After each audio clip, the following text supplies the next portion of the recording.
પ્રાર્થના સંદેશ ન્યૂઝમાં આપનું સ્વાગત છે। આગામી લોકસભા ચૂંટણીને લઈને ઠેર ઠેર ઉમેદવારો પ્રચાર કરી રહ્યા છે, જેમાં ખાસ કરીને શહેરો કરતાં વધુ ગ્રામ્ય વિસ્તારના મતદારોને રીઝવવાનો પ્રયાસ કરવામાં આવી રહ્યો છે।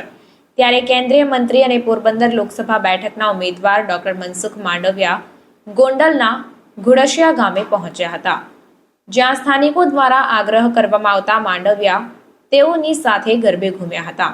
પ્રાપ્ત વિગત મુજબ કેન્દ્રીય મંત્રી અને પોરબંદર બેઠકના લોકસભાના ઉમેદવાર ડોક્ટર મનસુખ માંડવિયા ગોંડલના ઘુડશિયા ગામે ચૂંટણી પ્રચાર માટે પહોંચ્યા હતા, જેમાં પોતાને મળેલા અભૂતપૂર્વ પ્રતિસાદને જોઈને તેઓ ખુશીથી ઝૂમી ઉઠ્યા હતા અને લોકોનો આભાર માન્યો હતો। આ પ્રસંગે સ્થાનિકોએ તેમને ગરબે રમવાનો આગ્રહ કર્યો હતો, જેમાં પ્રથમ તો માંડવિયાએ ઇનકાર કર્યો હતો અને ત્યારબાદ લોકોની લાગણીને ધ્યાનમાં રાખીને ગામ લોકોની સાથે જ માંડવિયા ગરબે રમ્યા હતા, જેમાં ગ્રામજનોની સાથે સાથે સ્થાનિક ભાજપના નેતાઓ પણ તેમની સાથે જોવા મળ્યા હતા।